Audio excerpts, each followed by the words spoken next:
Then we were at the beginning of the book still, on the initial treatise which the author brings, from the three, as we said, the three treatises that he brings to begin the book up with. And the first of those being with regard to four matters which it is obligatory that we learn. And as we had, the first of them being knowledge, the second of them being action upon the knowledge, the third of them being calling to the knowledge, and the fourth of them being as-sabr, having patience upon harm encountered upon that way. Then last time we had the evidence, because the author mentioned, as we had, that he would bring evidence. It's obligatory upon us to have awareness of Allah and awareness of His Prophet and awareness of the religion of Islam with evidences, so he brings evidence in this book. So he mentioned the evidence for these 4 points, which was Surah Al-Asr, the saying of Allah the Most High. He said, and the proof is his saying, He the Most High, وَالْعَصْرِ إِنَّ الْإِنسَانَ لَفِي خُسْرٍ إِلَّا الَّذِينَ آمَنُوا وَعَمِلُوا الصَّالِحَاتِ وَتَوَاصَوْا بِالْحَقِّ وَتَوَاصَوْا بِالصَّبْرِ. Surah Al-Asr, the ayahs with the explanation, by time mankind is certainly in loss, except for those who have Iman, those who truly believe, and who perform the righteous deeds, yarhamukallah, and who enjoin one another with the truth, and who enjoin one another with sabr, with patience. So last time, towards the end of what we had last time, in the last lesson we had the matter of calling to knowledge, calling to the knowledge and having patience upon the knowledge, and we had the surah, and Sheikh Al-Fawzan explained in what we had the beginning of the surah, Wal Asr, the explanation by time, and we had that this was an oath, that our Lord, the Exalted and Most High, swears an oath here by time. And Sheikh Al-Fawzan explains some of the important points, that Allah the Most High does not swear by something, that Allah the Most High may swear by whatever He wishes from His creation, whereas we, the creation, may only swear an oath in the name of Allah, in the name of the Creator. But as for the Creator, Allah the Most High, then He may swear by whatever He wishes from creation, and He only swears by something which is something of importance and something which contains a lesson. So Sheikh Al-Fawzan, in his explanation, explains some of the important lessons which are contained in time. And then he reached, and the explanation reached the point, which on my edition is page 31, and your edition, the Egyptian edition, which most of you have, is a different page. Anyway, that Sheikh Al-Fawzan raises a question here, continuing explanation of the surah, and he raises a question: Ma huwa jawab al-qasam? So in other words, there's been an oath here, wal asr. Allah the Most High has sworn an oath by time, and then the oath is sworn to affirm something. The oath is sworn to affirm something.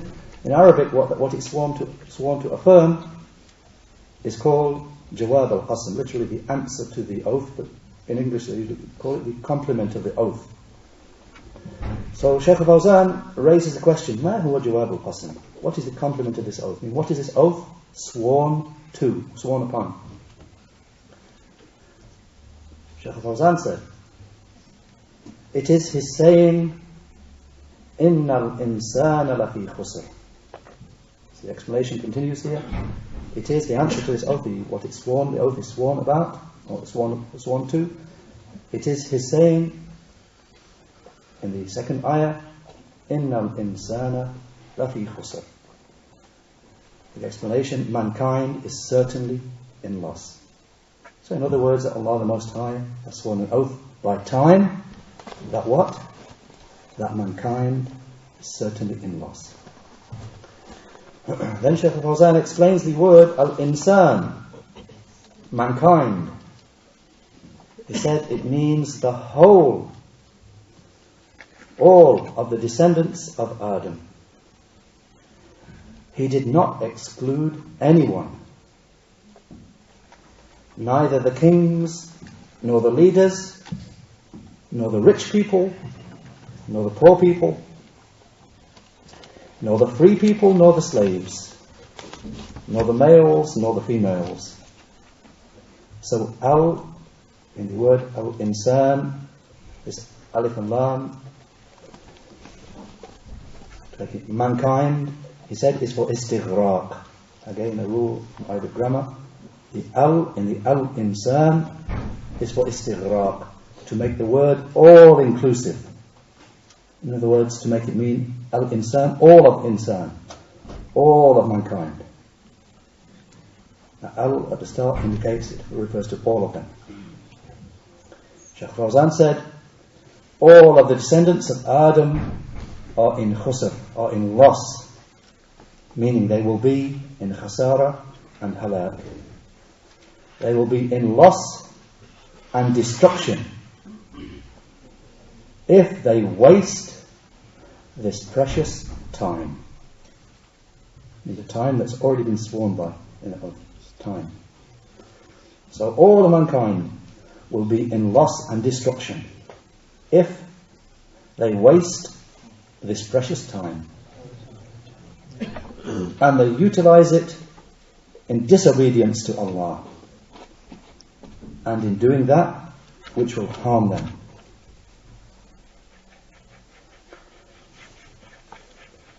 And this time, which is very cheap with many people, and many people treat time as being a very cheap commodity. So he said, and this time, which is very cheap with many people, time seems prolonged for them.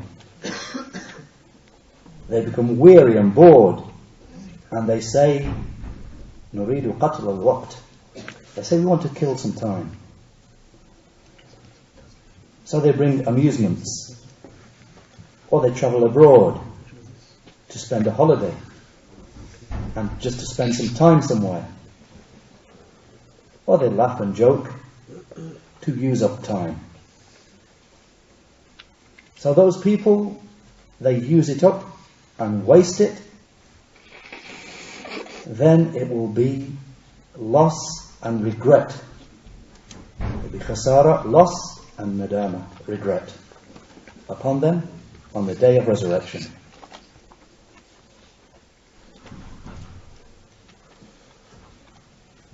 And it would be, and it could be the source for their true happiness, for their sa'adah, if only they took care of it in this time which they waste, and therefore it will be loss and regret for them on the day of resurrection. It could be, if they used it properly, it could be the source for their sa'adah, for their bliss and their true happiness, if only they took care of it. So all of the descendants of Adam are in loss and destruction, except for those who have the four qualities, which are the four qualities referred to in this surah, the four qualities that the author, Sheikh Al-Islam, mentioned here.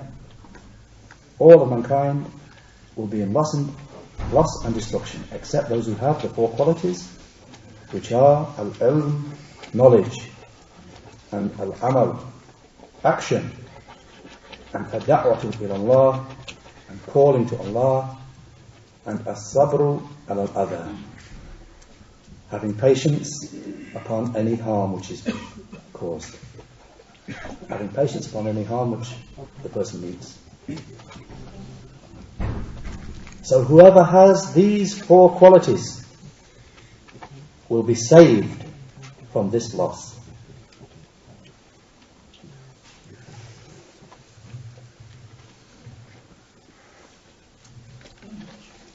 And having Iman in Allah is not possible except through ilm, except through having knowledge, which is knowledge and awareness of Allah.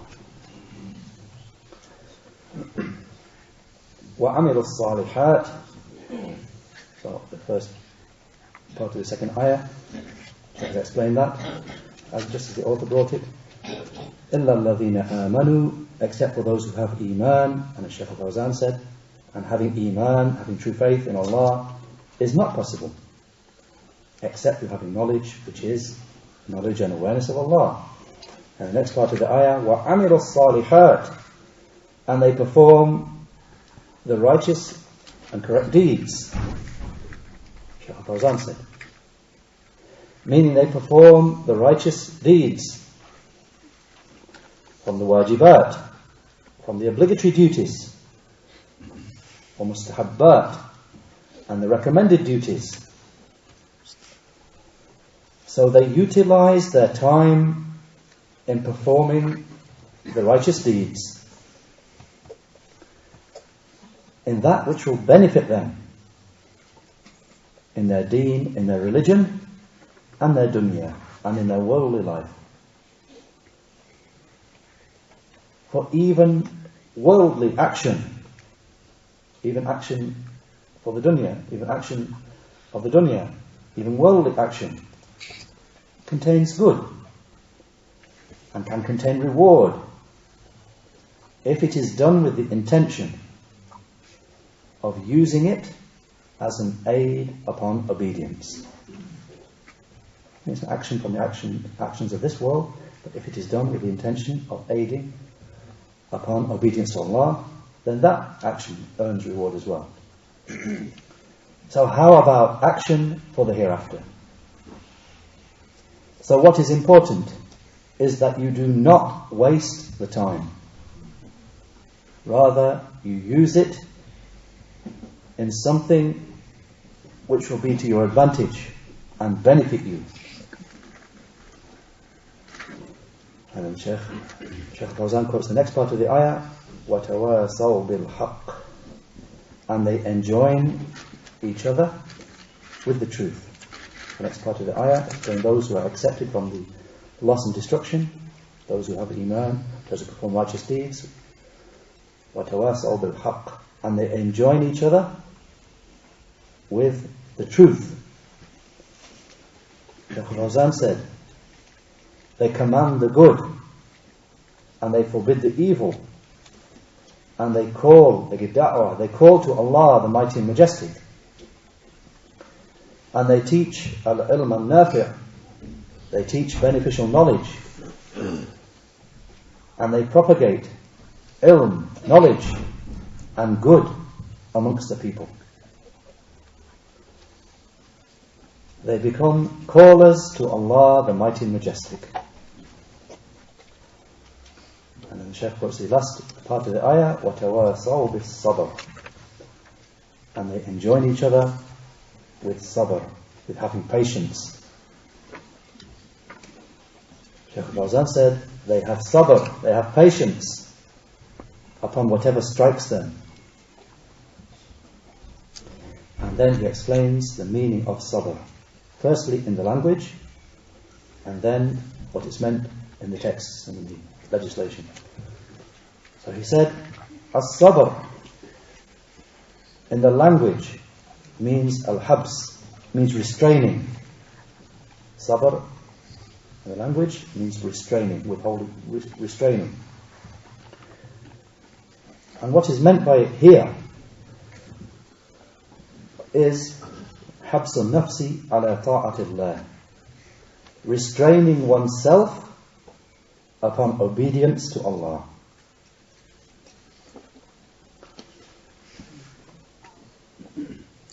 What's meant in the ayah, what's referred to in the ayah, is that restraining oneself upon obedience to Allah. That's what they enjoin each other with. Then Sheikh Al-Fawzan makes an important point and says, and it, referring to sabr, patience, it is of three types. وهو ثلاثة أنواع. الأول صبر على طاعة الله، الثاني صبر عن محارم الله، الثالث صبر على أقدار الله. Patience, sabr, is of three types. There are three kinds of patience that we need to have. The first one is patience upon obedience to Allah, The second one is patience in keeping away from those things which Allah has forbidden. And the third one is having patience with those things which Allah has pre-decreed will occur. Having patience with those things that Allah has preordained to occur. And then Sheikh Fawzan breaks each of these three down and explains them. So the first of them, Sabrun ala ta'atillah, patience upon obedience to Allah. Because the nafs, the person's soul, desires laziness. And it desires relaxation. So therefore a person must force it to have patience upon obedience.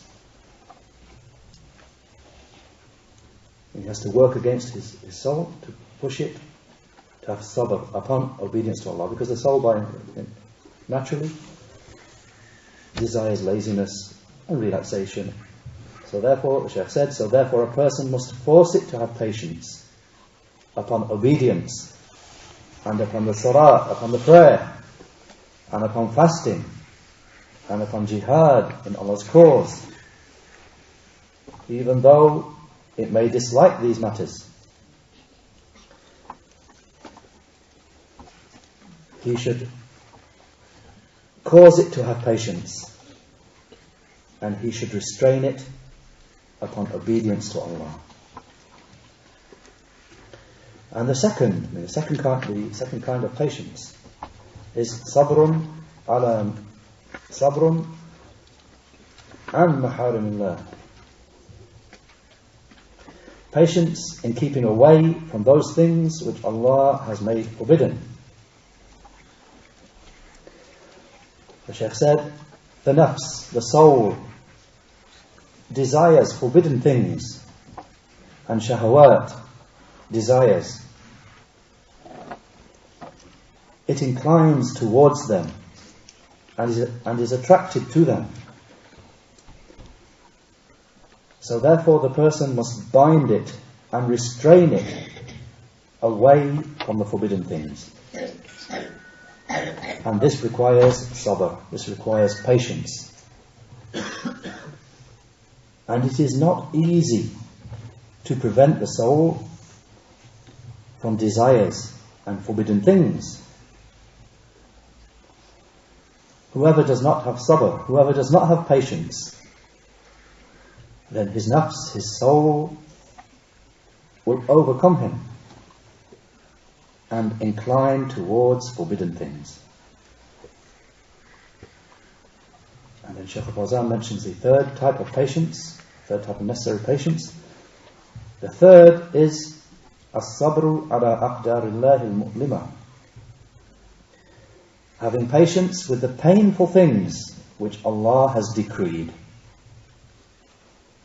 Al-masa'ib, the calamities which strike a person, from the death of a close relative, or loss of wealth, or illness which befalls a person. He must have patience, he must have sabr upon the preordainment and pre-decree of Allah. And he should not become vexed, he should not become angry and vexed and cross. He should not become vexed, and he should not become angry. Rather, he should restrain the tongue from niyaha, from wailing and forbidden lamenting, and from tasakhut, from displaying anger. And he should withhold his nafs, withhold himself from jaza, from vexation. And he should withhold his limbs from striking the cheeks and tearing the openings of the garment, the front openings of the garments. This is sabr, this is patience upon calamities. And when calamities strike, then three things are necessary. Withholding one's heart and one's soul from feelings of vexation and anger and dissatisfaction and the like. And withholding one's tongue from expressing anger at what has happened, what has been decreed to occur. And withholding one's limbs from these forbidden acts, striking the cheeks and tearing the clothes. This is the sabr, the patience upon calamities. Al-masa'ib. But as for al-ma'a'ib, so upon masa'ib, calamities which Allah has decreed will occur, we have to have sabr, we have patience. The Shaykh said, but as for al-ma'a'ib, as for faults, things which are wrong with the person that he's accountable for, guilty about, as for faults, then he should not have patience upon them. Rather he should repent to Tawbah, he should repent to Allah and flee away from them. However, with regard to masa'ib, calamities, which are not something which you yourself have done, rather they are from Allah, the Mighty Majestic. He has decreed that they will occur to you as ibtila and imtihan, as a test and a trial, or as uquba, or as a punishment for you, for sins which you have committed. In the calamities and masa'ib which occur to a person, then it will be either for that. Either Allah has decreed it will occur to you as a test and a trial, or as a punishment for some sins which you have committed. Sheikh Fawzan said, just as occurs in his saying, He the Most High, وَمَا أَصَابَكُم مِّن مُّصِيبَةٍ فَبِمَا كَسَبَتْ أَيْدِيكُمْ وَيَعْفُو عَنْ كَثِيرٍ. Surah Ash-Shura, 42nd Surah, Ayah 30. With the explanation, and whatever calamity strikes you, then it is on account of the sins which your hands have committed. And Allah pardons and does not punish a great deal. Sheikh Al-Fawzan said, so if a musibah, if a calamity strikes the Muslim in his self, or in his wealth, or his children, or his close relative, or one of his brothers from the Muslims, then it is upon him to have sabr, to have patience, and to have ihtisab, to await reward. He the Most High said, and then he quotes the two ayahs, الَّذِينَ إِذَا أَصَابَتْهُمْ مُصِيبَةٌ قَالُوا إِنَّا لِلَّهِ وَإِنَّا إِلَيْهِ رَاجِعُونَ أُولَٰئِكَ عَلَيْهِمْ صَلَوَاتٌ مِّن رَّبِّهِمْ وَرَحْمَةٌ وَأُولَٰئِكَ هُمُ الْمُهْتَدُونَ. Surah Al-Baqarah, the second surah, ayahs 156 to 157. With the explanation, those who, in the context of the people of sabr, the people of patience, those who, when a calamity strikes them, they say, Inna lillahi wa inna ilayhi raji'un.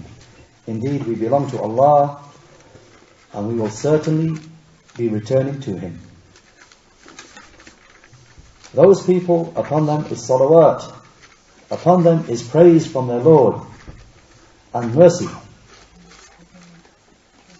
And they are the ones who are guided. Just as a side point in explanation of this ayah, then Shaykh Muhammad ibn Saleh Al-Fawzan, rahimahullah, he mentions in his explanation points of benefit from Surah Al-Baqarah, he said, with regard to these people of patience, the three qualities are mentioned for them, that they will receive salawat from their Lord, and they will receive rahmah, mercy, and they will be upon guidance, huda. So with regard to salawat, Sheikh Al-Fawzan mentioned, the scholars differ about its meaning. What's the meaning of salawat? The scholars differ in that regard. But the most correct of the sayings is that it means الثناء عليهم في الملأ الأعلى, What salawat here from their Lord means, it means that Allah the Most High will praise them, mention them with words of praise to the highest company of angels.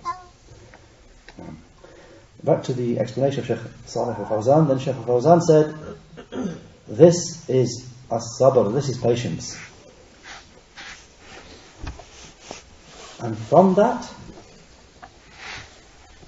from the patience upon calamities, from that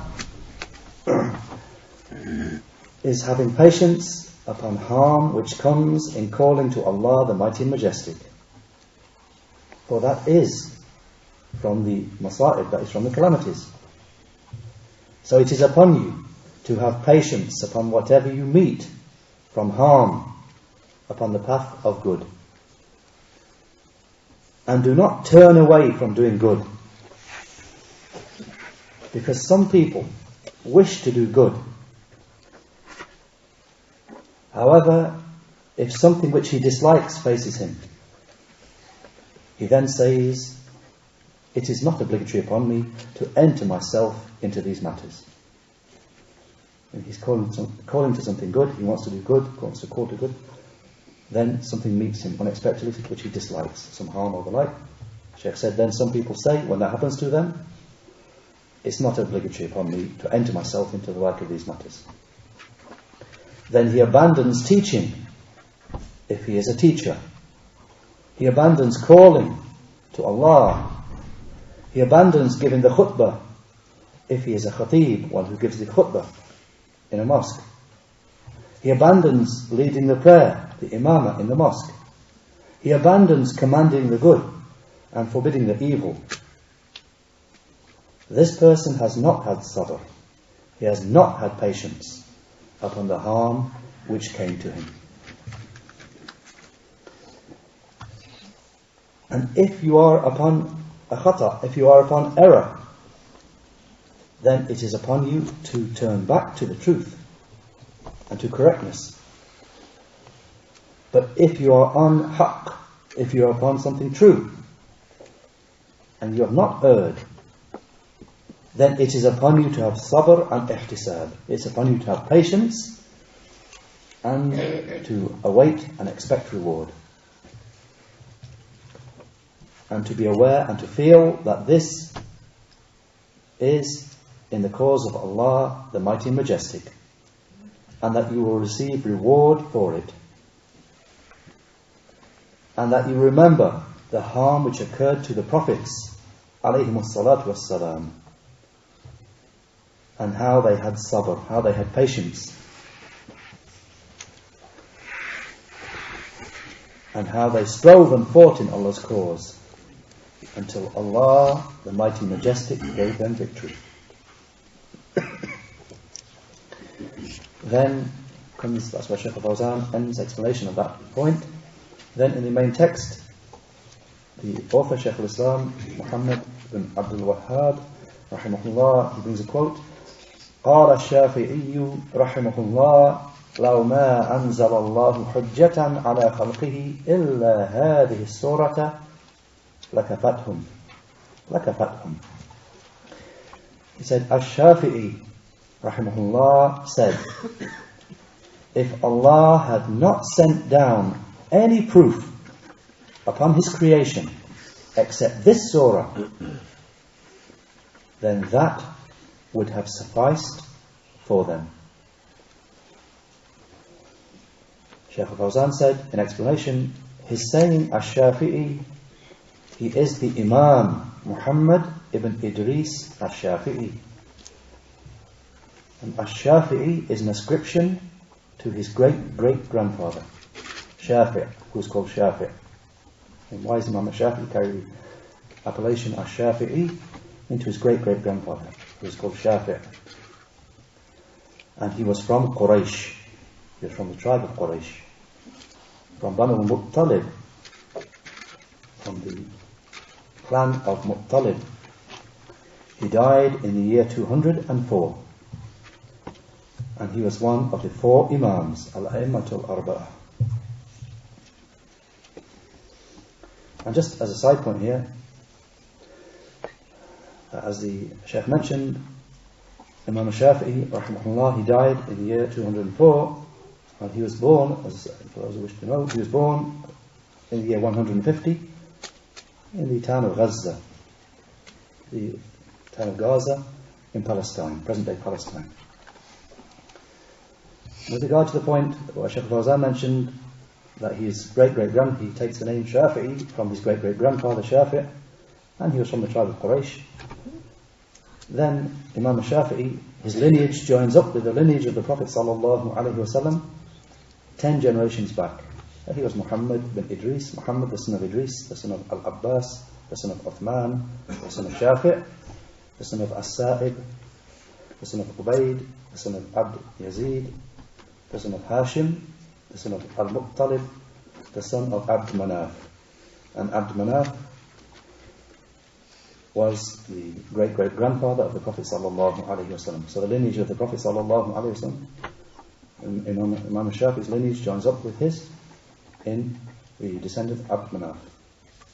Back to what Sheikh Fawzan mentioned, Hafidhahullah, he said he was one of the 4 Imams.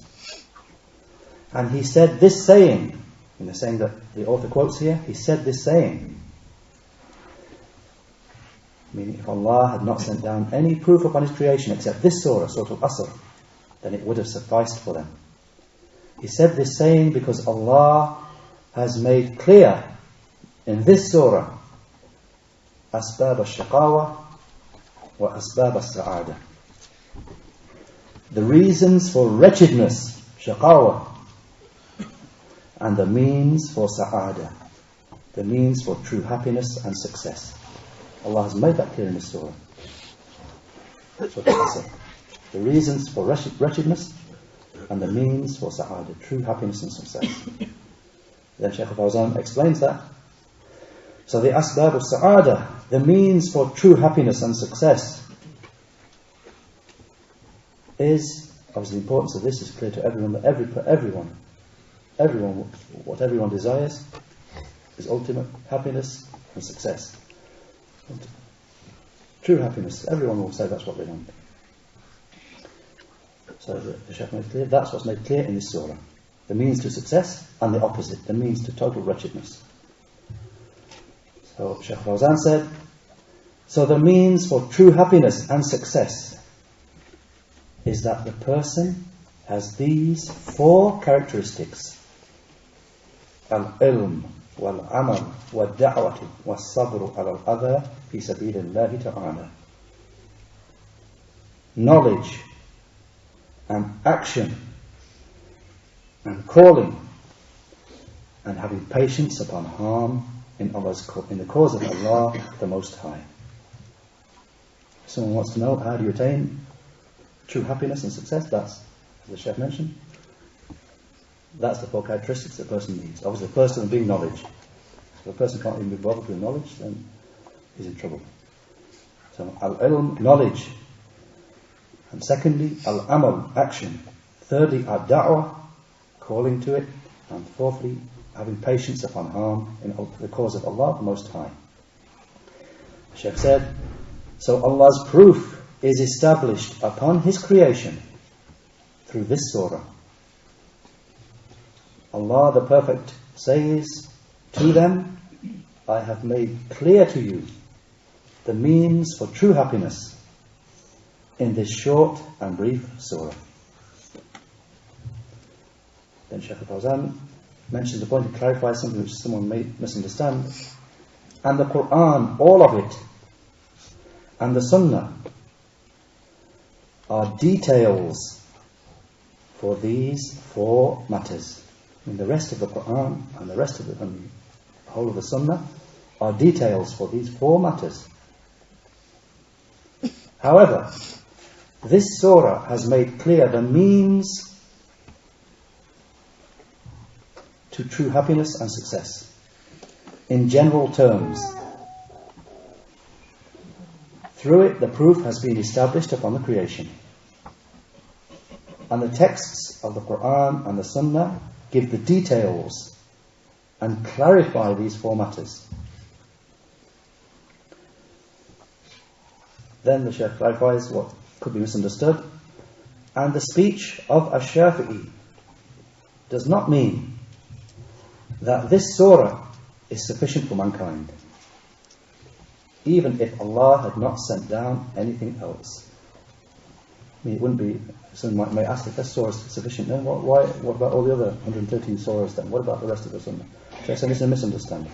Obviously the rest of the surah and the rest of the sunnah are clarification, the necessary clarification of that. So that's not the meaning of what Imam Shafi'i said. Then he said, but rather it is that Allah has established the proof upon them, or rather the surah has established the proof upon them. That's the meaning of what Imam Shafi'i said. This surah establishes the proof upon them. It would be sufficient to establish proof against them, because Allah has made clear in it the means to true happiness and the reasons for total wretchedness.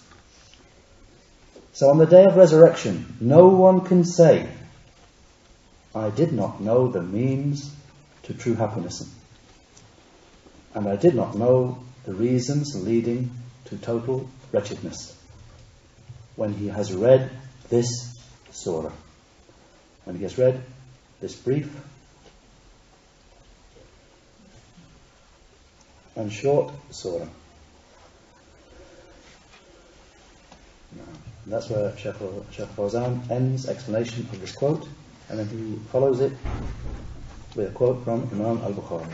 So he brings it, he's brought the surah, Sheikh Fawzan explained the surah, then the author brought the saying of Imam Shafi, stressing the importance of this surah. So we'll leave that part of the explanation and what follows from the text till next time, In Shaa Allah. But just something small in addition to that. Then in another explanation of the book, The Three Principles, the explanation of a Dr. Sheikh Abdul Muhsin Al-Qasim, who is an Imam of the Masjid of the Prophet Sallallahu Alaihi Wasallam in Medina, and the Khatib who gives the khutbah there. He mentions in his explanation, he mentions some nice points here and some quotes from Ibn al-Qayyim. So he says, the deen, the religion, all of it. Just to make it very clear so nobody gets confused, this is outside what Sheikh Fawzan's explanation. That's the end of Sheikh Fawzan's explanation of this point. It's just something extra. So the Sheikh Abdul Muhsin Al-Qasim said, the religion, all of it, is Iman, true faith, and action, and da'wah, and calling to it, and sabr, and having patience. The religion, all of it, is that, those four things. Ibn al-Qayyim, rahimahullah, he said, the Salaf, the predecessors, were agreed upon the fact that a scholar, an alim, does not deserve to be called Rabbani. This great term for the foremost scholars, Rabbani. A scholar does not deserve to be called Rabbani until he knows the truth and acts upon it and teaches it. So whoever knows and acts and teaches, then that one is counted as one who is great in the kingdom of the heavens. Quote from Ibn Qayyim in his book Zad al-Ma'ad. So Surah Al-Asr, the Shaykh continues, so Surah Al-Asr draws attention to the fact that mankind, all of them, are in loss, except those who are accepted from that by Allah, and that is the person who has completed his own faculties in knowledge by having Iman in Allah, and who has completed his physical faculties through acts of obedience. So through these two comes about his completeness in himself, and then he strives to complete others by enjoining the other person with that and commanding him with it, and that is gained by sabr, patience, which is the limit of completeness. Again, he said, Ibn al-Qayyim rahimahullah said, all of the people of intellect have said, bliss and na'im cannot be attained by living a life of bliss. And ease and relaxation will not be attained through ease and relaxation. I mean, a person who wants the bliss of the hereafter and ease and relaxation in the hereafter, he won't get it.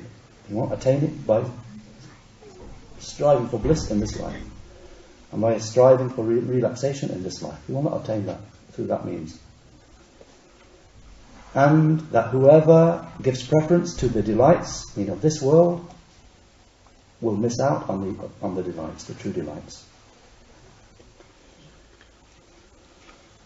Then he said, he mentioned some further points, but just to make it brief, he said further on, Ibn al-Qayyim, rahimahullah, he also said, completeness, al-kamal, is that a person is complete in himself and seeks to bring about completeness in others. So this surah, despite its briefness, is the most comprehensive surah in the Quran with regard to all good. That's from the book Miftah Dar as-Sa'adah. And just to finish, he mentions, the Shaykh mentions, so this surah is from al-Mubashirat, is from good tidings, or from the warnings for a servant. I mean, for each and every individual, this surah can be one or the other. It will be good tidings or a warning. So let the servant stop at it and weigh himself in accordance with it. Ibn Rajab, Hafidh ibn Rajab, rahimahullah, he said, this surah is a mizan. This surah is a scale, is a balance for actions. The believer can weigh himself can weigh himself with it, and it will become clear to him whether he is in profit or in loss. Obviously meaning, and that's a quote from the Ta'if al-Mu'arif, in the light of the point Sheikh Al-Fawzan made clear, there are 4 points there: that knowledge, action upon it, according to it, and patience upon that. The person weighs himself in the light of that and sees where he is with regard to that. Then he can weigh himself in the light of that and see, is he in profit or is he in loss? So the Shaykh finished. So this is a surah which fully deserves that it should be said about it what the Imams have said about it, because of its tremendous status. No. Walhamdulillah, sallallahu ala Muhammad. Any points of clarification?